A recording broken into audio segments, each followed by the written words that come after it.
stood there on the curb with the plastic bag from the tourist gift shop still dangling from my wrist like a leash.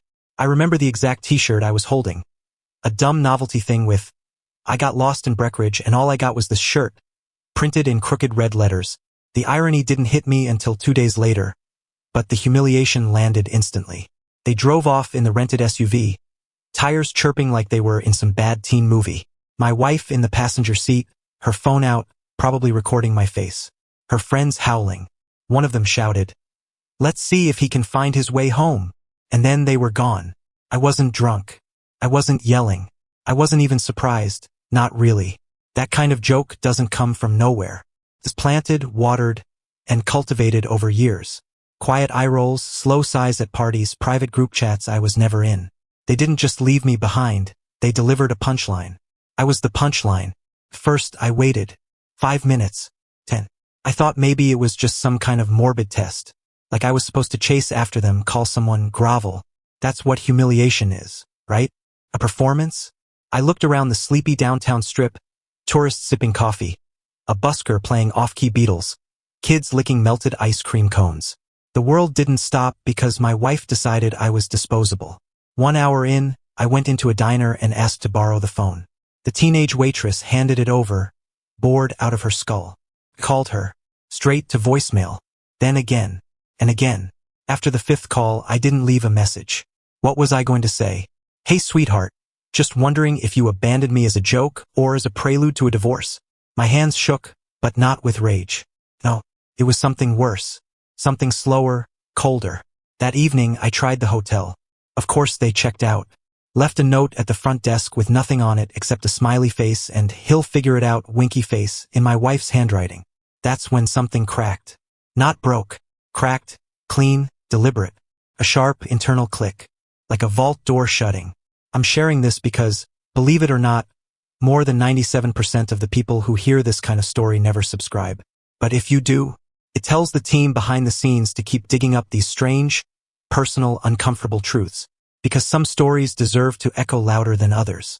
I slept on a bench that night.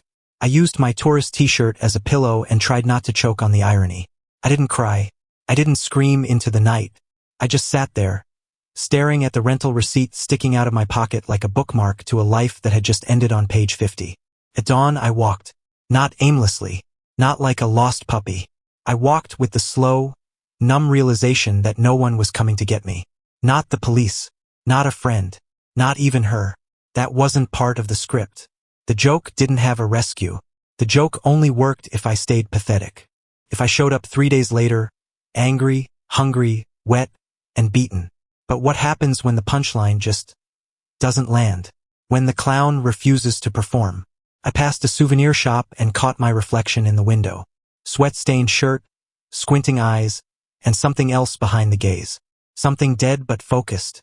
And I realized, I could walk back into that life, or I could let it end right there. Right then, like a name scratched off a doorbell. That was the last time anyone called me by the name she knew. That was the last time I answered to it. I sold my wedding band that afternoon to a guy at a pawn shop who didn't ask questions. I used the cash to buy a map. A paper map.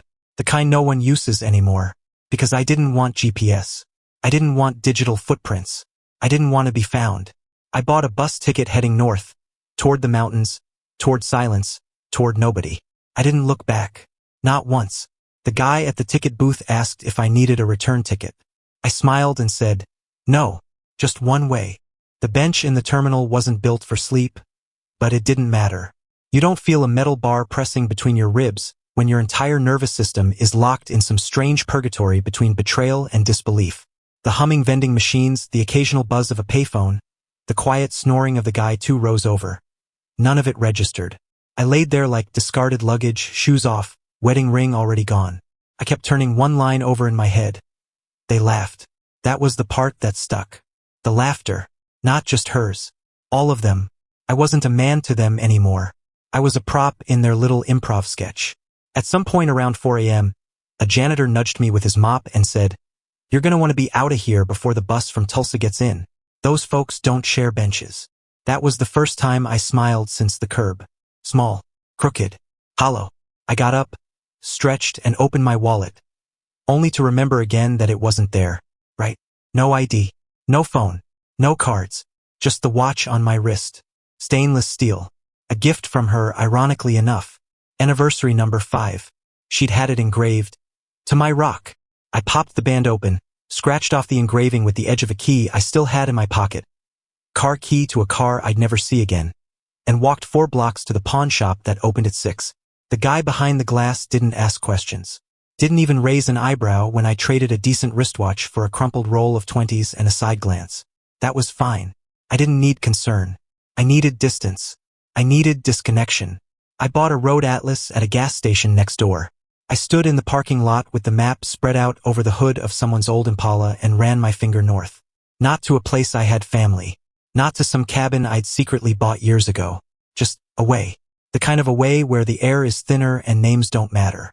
Where silence isn't suspicious.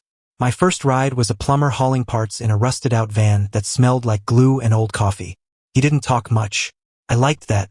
I stared out the window and imagined my wife waking up, hair messy, smiling like she'd won something, probably telling her friends how hilarious it was that I freaked out and wandered off. Maybe they'd planned a second round of humiliation, catching me on some bus home, defeated, grateful for forgiveness. But the bus never came. The defeat never arrived. And forgiveness? No, that door was nailed shut. Over the next few days, I hitched rides across 3 state lines. I bathed in truck stops, ate out of vending machines. I didn't feel homeless. I felt transitional, like a snake mid-shed. I used a burner phone I bought from a convenience store to call 3 people. All of them from a life before her. People she never met, never liked me talking to. One of them owed me a favor. Another had a spare cabin.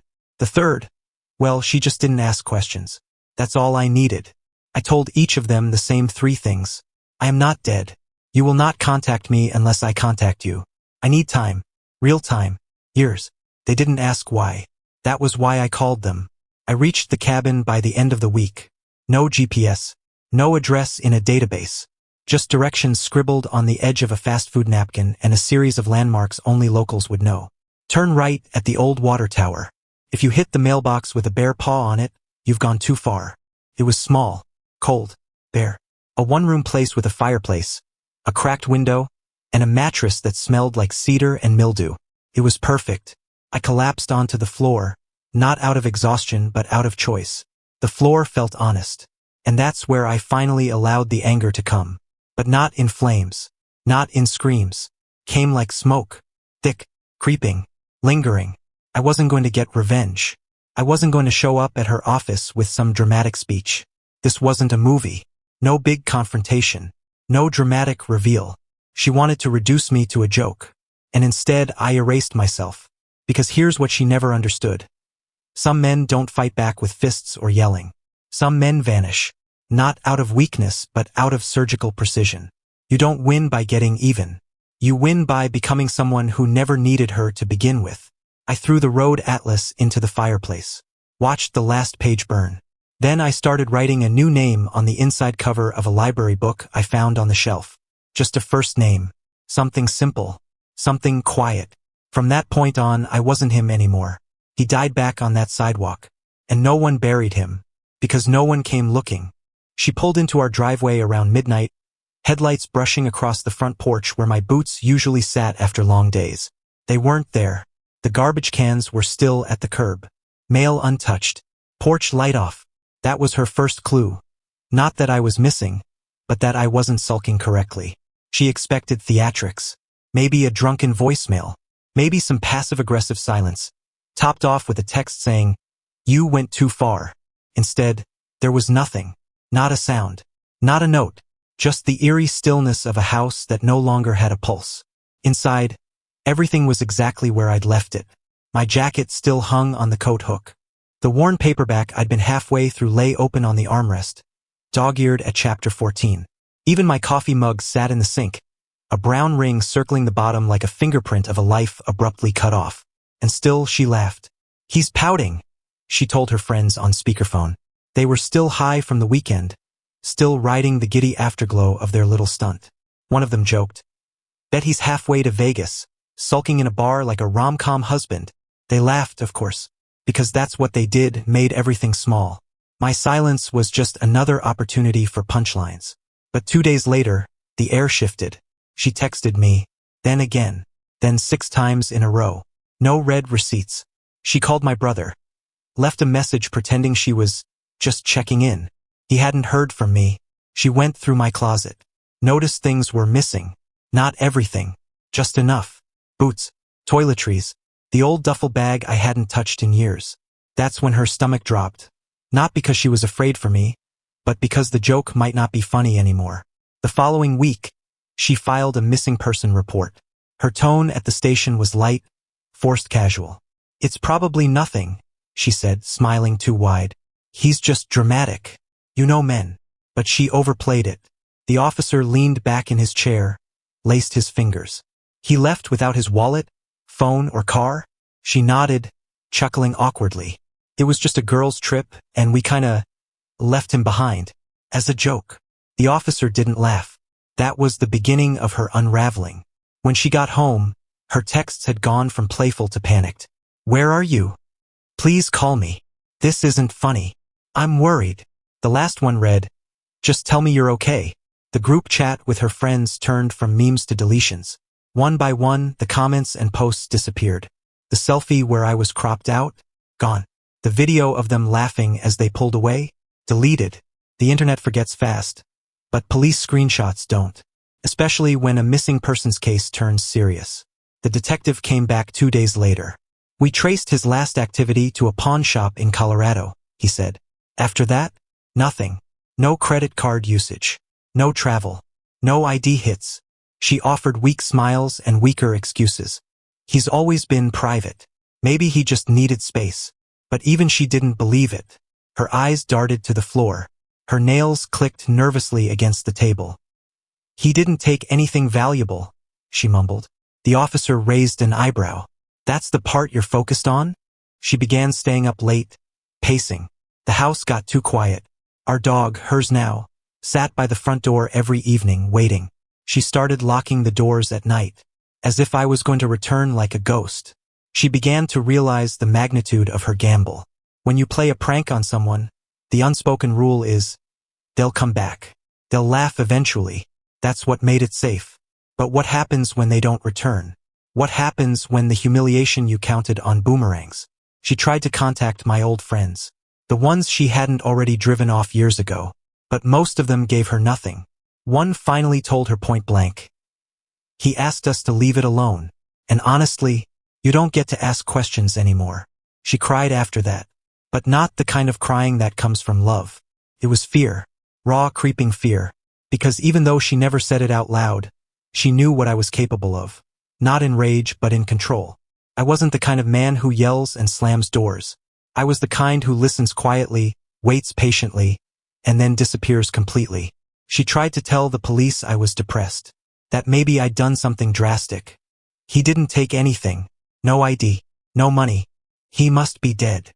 Her voice cracked on that word. Dead. Tasted too final. Too honest. But the detective didn't nod. He just looked at her and said, "Or he planned it. Some people don't want to be found." And she knew then, deep in the marrow of her bones, that maybe I wasn't missing. Maybe I was gone on purpose. She called the private investigator 3 days after the detective stopped returning her voicemails. Not because the case was closed, no, it was still marked as active, but because you can hear it in someone's voice when they're no longer looking.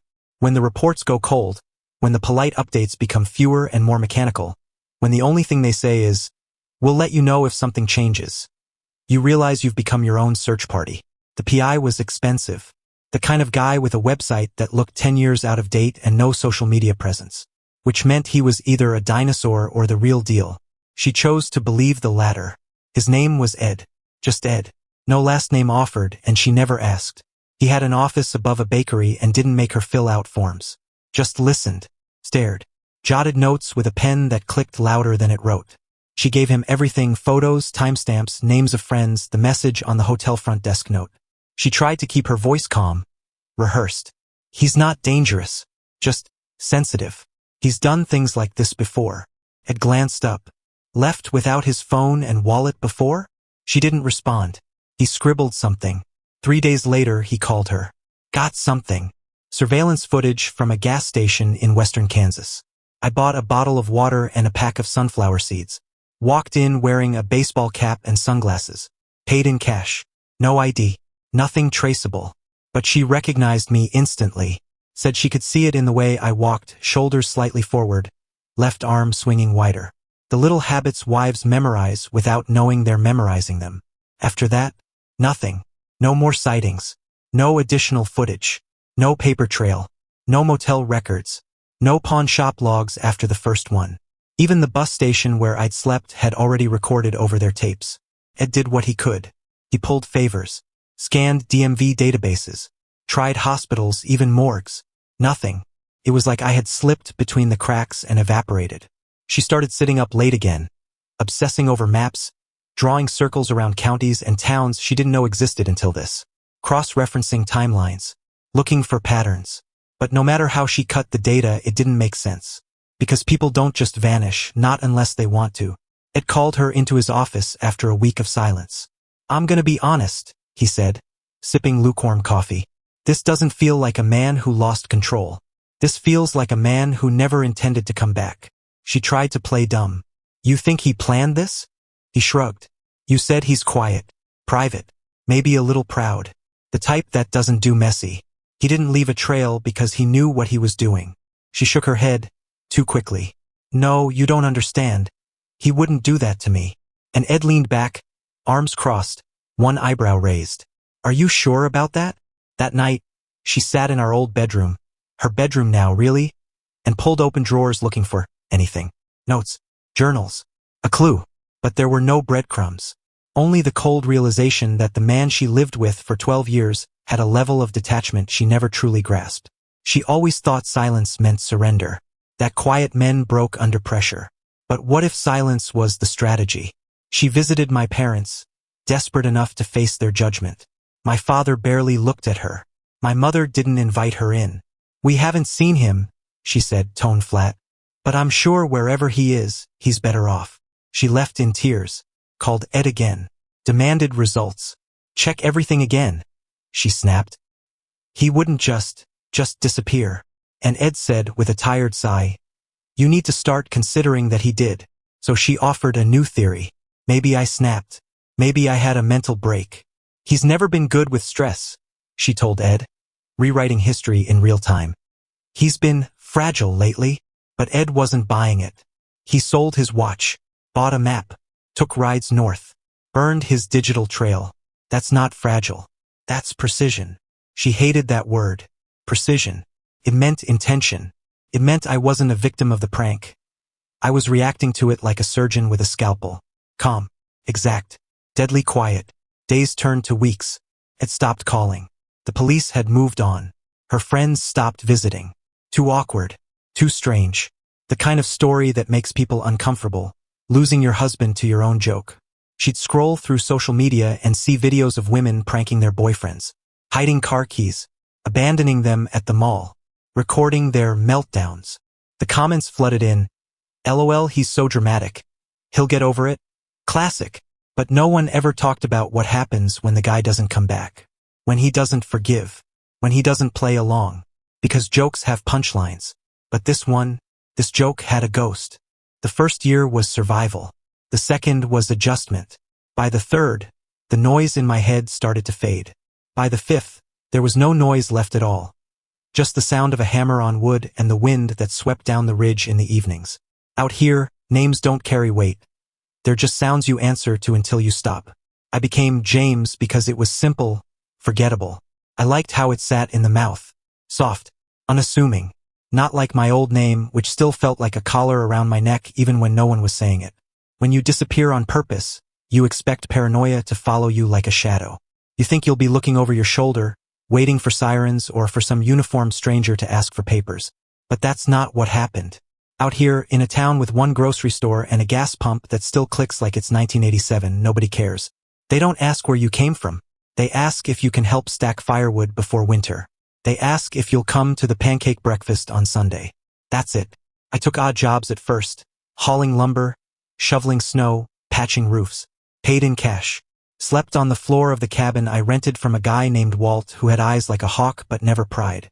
"You quiet?" he asked the first day. I nodded. "Good," he said. That was our whole lease agreement. The beard came without trying. One day I noticed it in the mirror. Thicker, grayer than I'd expected. It made me look like someone you wouldn't recognize in a lineup.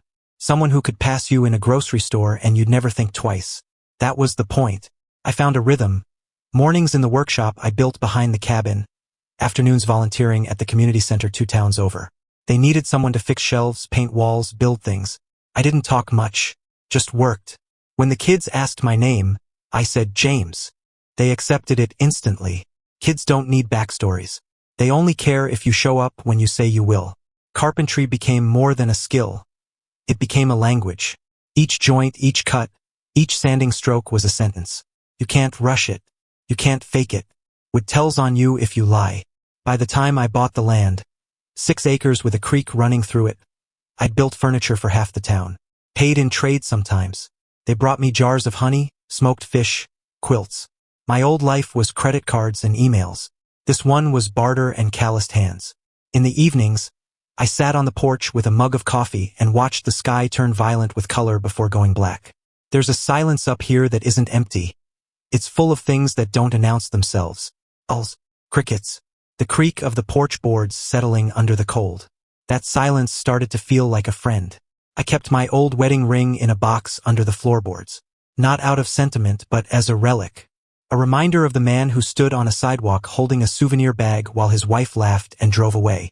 That man was gone, but I didn't hate him. He was necessary. Without him, there's no James. People in town began to know me for small things. How I sharpened knives for the church kitchen. How I fixed Mrs. Halpern's porch steps without charging her. How I always brought extra gloves to the volunteer firewood drive. It wasn't penance. It wasn't some moral high ground. It was just a new way of existing. Less transactional. More deliberate. I even started teaching a class at the community center on weekends. Basic carpentry for teenagers. The first time I heard a kid call me Mr. James, I almost laughed. It sounded like a title I hadn't earned but wanted to. They didn't know they were helping me just as much as I was helping them. Teaching me how to be part of something without strings attached. I wasn't hiding from her anymore. I wasn't hiding from the police or from embarrassment. I was rebuilding from the foundation up, one nail at a time. Not revenge. Not escape. Transformation. At night, when the wind rattled the old windows and the stove hissed with pine logs, I'd sometimes picture her face. Not out of longing. Out of analysis. Wondering if she'd expected me to crawl back. Wondering if she ever realized the power she'd handed me by underestimating my quiet. I'd sip my coffee, look at the land I now owned outright, and think, this isn't a hiding place. This is a beginning. She wasn't even supposed to be in that town. It was a detour. One of those impulsive turns off the interstate you make when the playlist runs out and the silence gets too loud. She was driving alone, windows up, sipping a bitter gas station coffee and trying to make sense of how the last 14 years had hollowed her out in such exact, surgical ways. The divorce had come and gone. Clean on paper, messy in practice.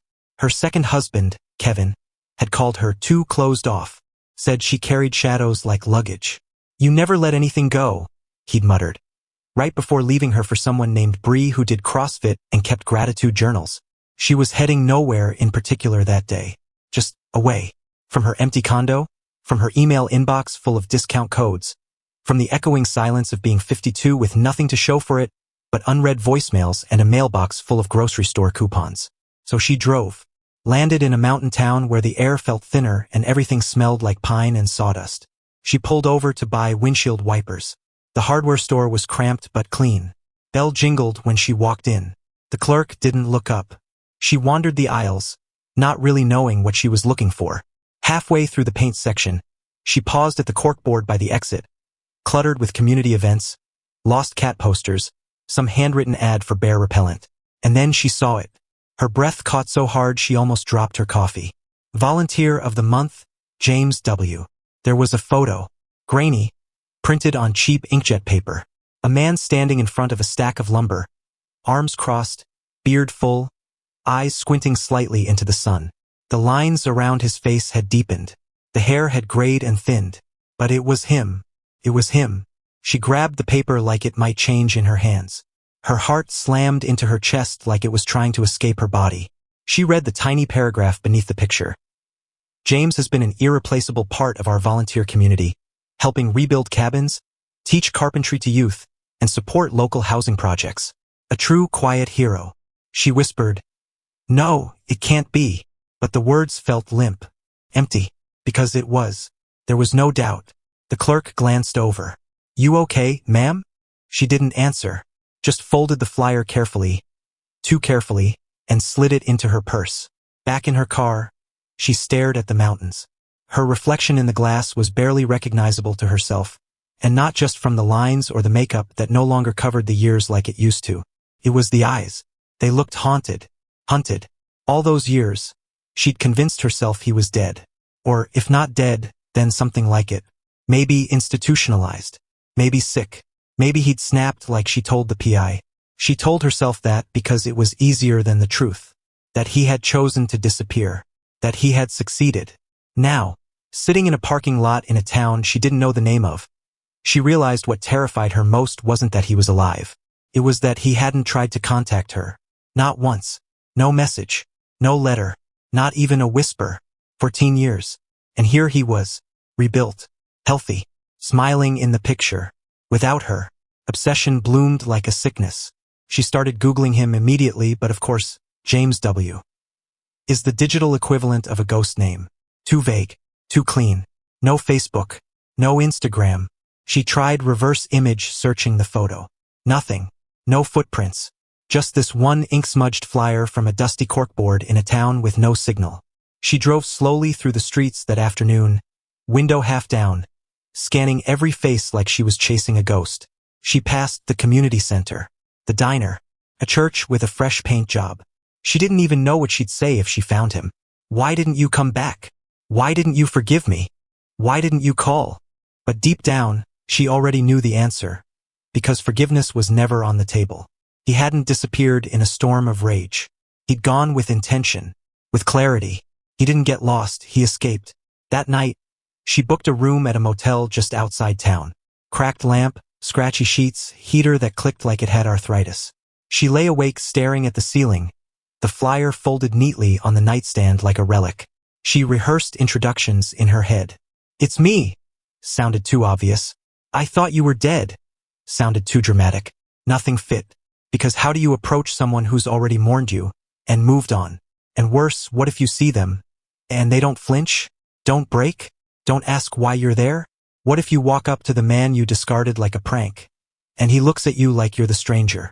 She stared at the ceiling until morning light cracked through the blinds and the truth settled in like cold smoke. If she went to find him now, she wasn't saving him from anything.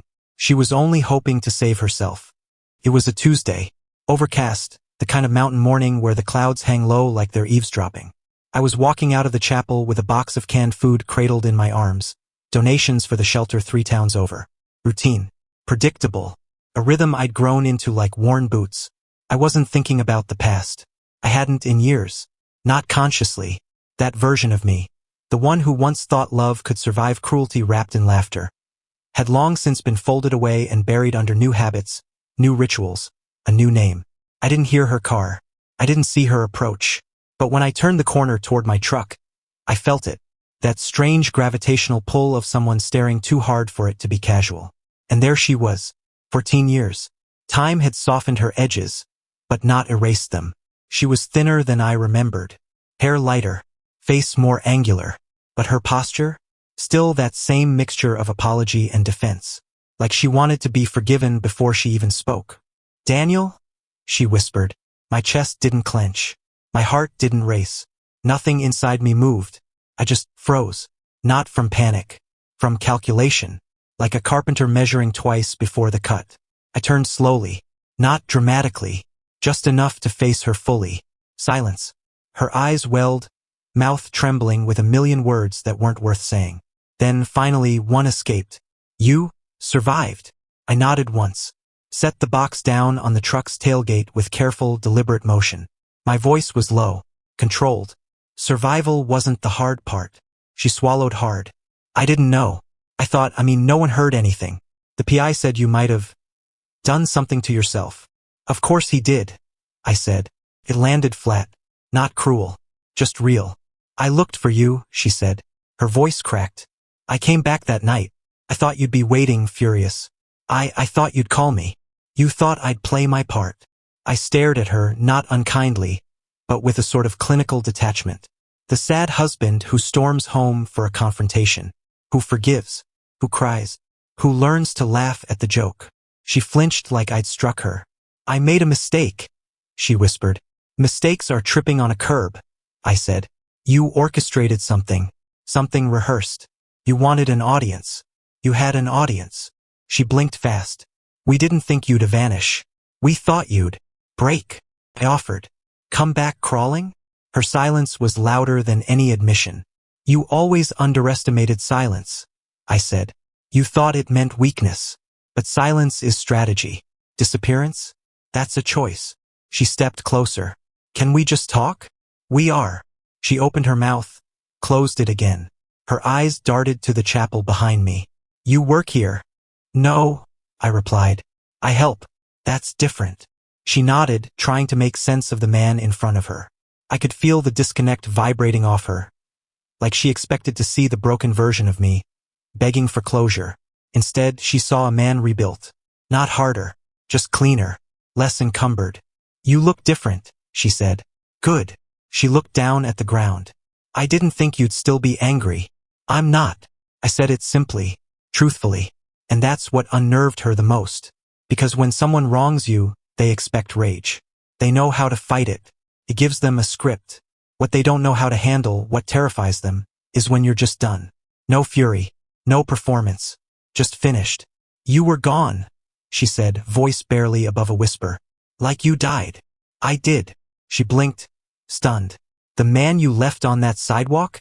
I said. He's gone. You buried him. I just took care of the headstone. She stepped back, like she needed physical distance to catch her breath. I picked the box back up. This place needs supplies. There's a storm coming tomorrow. She didn't respond, just stood there, arms limp at her sides, like she'd forgotten how to hold herself. I don't hate you, I added, my voice softer than before. That part was true. But I didn't miss her either. That's what broke her. She tried one last time. Can I see you again? I paused, looked her over once, top to bottom, not with desire or bitterness, but with the quiet finality of someone recognizing an artifact, a remnant. And I said, you just did. Then I turned, walked to the truck, and drove off. I didn't check the mirror. She asked to meet again. This time, I chose the place. An old diner just outside town with cracked vinyl booths and a jukebox that hadn't worked in years. I picked it because it was public but quiet, familiar to me but not to her. I knew the waitress, too. Linda. Kind, no questions. She'd slide us water and walk away, no hovering. I arrived early, sat by the window. She showed up late. Of course she did. Always did back then. As if her time was more expensive than everyone else's. But she walked in different now. Not with confidence. With caution. Like someone afraid the floor might drop out from under her again. She slid into the booth across from me. Didn't order anything. Just clutched her purse like it contained a parachute. I still can't believe it, she said. Her eyes scanned my face like she was trying to find the man she once knew beneath the beard, the age, the silence. I thought I'd buried you in my head 100 times. You did, I said. She flinched. I told myself you'd call, she whispered. That you were just angry, that you needed space. But as the months passed, she wiped her eye. We didn't mean to hurt you. That line landed like a cracked plate on linoleum. We didn't mean. Yes, the timeless coward's lullaby. Meant to soften impact, to deflect responsibility. Like a surgeon claiming the patient's bleeding out wasn't intentional. I didn't say a word. I was stupid, she said. Immature. We thought it would be funny. We really believed you'd come storming in 2 days later with some big dramatic speech and what? I asked, finally speaking. My voice was flat, neutral. Forgive you. She looked down. I don't know. I guess I didn't think. No, I said. You did. You just didn't think I would act. Linda brought us water, set it down and gave me a quick glance. A soft one. Then walked off. She never looked at the woman across from me. Somehow I think she knew. I reached into my coat and pulled out an envelope. Thick one. Cream-colored. Heavy stock. handed it across the table. She hesitated before taking it. Her name was written on the front in handwriting she recognized immediately. Mine. What is this? Read it. She opened it with shaking hands. Inside were 8 pages. Typed, dated, numbered. It was a full list of every account we ever shared. Bank accounts, utilities, insurance, joint subscriptions, retirement, investment. Each line showed the date she was removed, the method of removal, and where the assets were rerouted. All within 6 weeks of the prank. She flipped to the final page, a notarized document. A severance of power of attorney, medical proxy, and emergency contacts. All signed. All legal. All executed without her knowledge. Why? She whispered, the word thin and hollow. I took a sip of water. Because a man without dignity is already dead. She dropped the envelope like it burned. I didn't think you'd. I didn't know you could. Plan. I offered. She stared at me, horror creeping in behind her eyes. You planned all this after I left you on that sidewalk? No, I said calmly. I planned it long before. The moment I realized you laughed at me more than you loved me. Her face crumbled. And for the first time, it wasn't performance. It wasn't manipulation. It was the raw collapse of someone realizing they'd been outmaneuvered not out of malice, but out of mercy withheld. You removed me from everything, she said. Like I never existed. I nodded. That's the thing about dignity. Once you reclaim it, you don't negotiate it. Tears streamed down her face now. The kind of tears that don't ask for comfort. They just fall helplessly. I leaned forward slightly. You wanted me humiliated. A joke. Something to be laughed at for years to come over wine and brunch and inside jokes. Instead, I disappeared. And now you're sitting across from someone you can't touch. Can't guilt. Can't drag back. Her voice was a whisper. You didn't even yell. Why would I? You expected noise. I gave you silence. Silence is harder to explain to your friends. She looked at the envelope again. 8 pages. Cold. Final. Not revenge. Just accounting. I'm sorry, she said. But it came out like a reflex, not a confession. I nodded slowly. I believe you. And I did. But it didn't matter. Forgiveness is not always reconciliation. Sometimes it's just a closed door that no longer needs to be locked. The check came. Linda placed it near me. I took it. Paid in cash. As we stood to leave, she touched my sleeve. Can I call you? I looked at her hand. Then at her. No. And I walked out. It started with a guy named Rick who ran a podcast out of the back room of a bakery. Small town stuff. Nothing flashy. Just him, a microphone, and a rotating cast of locals sharing stories about faith, loss, weird mountain sightings, and what it means to vanish in a world that tracks everything. Rick and I crossed paths at the community center. He dropped off a load of bread for the pantry and we got to talking. I was helping repair a busted shelf. He asked how long I'd been in town. I shrugged. Long enough. Maybe it was the way I said it. Maybe it was something in my voice. Either way, he asked if I'd ever be interested in coming on his podcast. Anonymous, if you want. We've been doing a series called Ghosts in Plain Sight. People who walked away from something. Figured you might have a story like that. I agreed. Not out of vanity. Not out of some desire to be heard. But because, for the first time in 14 years, it felt like I could share the truth without giving anything away. No names. No cities. No faces. Just silence finally allowed to speak. We recorded in one take. No edits. I told the story. Not the scandalous version. Not the revenge fantasy version. Just the facts. A man, betrayed by those who were supposed to love him, finds himself abandoned in a city without his wallet, his phone, or his dignity. So he walks, and walks, until he becomes someone else. Until he's not missing, he's just gone. I think some men don't explode, I said near the end. They dissolve, quietly, like ink in water. And when you stop looking for them, when you finally forget, they reassemble. From the ashes. Not bitter. Just better. Rick leaned into the mic. Do you think you'll ever go back? No, I said. Because there's nothing to go back to. It aired the next week. On a Tuesday. By Friday, it had 300,000 plays. By Sunday, 1 million. Turns out, stories like mine don't need drama to spread. They need truth. And this one hit something raw in people, men especially. Men who had swallowed decades of humiliation with a polite smile, who had been the butt of jokes, dismissed in silence, told to lighten up when they were being disrespected in public. The episode gave shape to a quiet ache they hadn't known how to name. The comments section went feral. She did what? Dumped him like luggage and laughed? She's a monster. I hope he never gave her another second. And then, this sounds like my dad's story. This is why my brother disappeared. Men don't always break. Sometimes they escape. I stayed anonymous, of course. But she knew. She knew.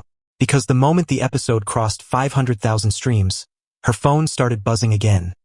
But this time, not with sympathy. Sponsors dropped her. The wellness brand that had her on their promo list? Gone. The women's speaker series she'd pitched herself to 3 months prior? Rejected with a 2-line email. We've decided to go in another direction. Even the yoga studio she'd helped open last year removed her photo from the website. No explanation. Just gone. She tried to fight it, of course. He didn't name me. He didn't even describe me.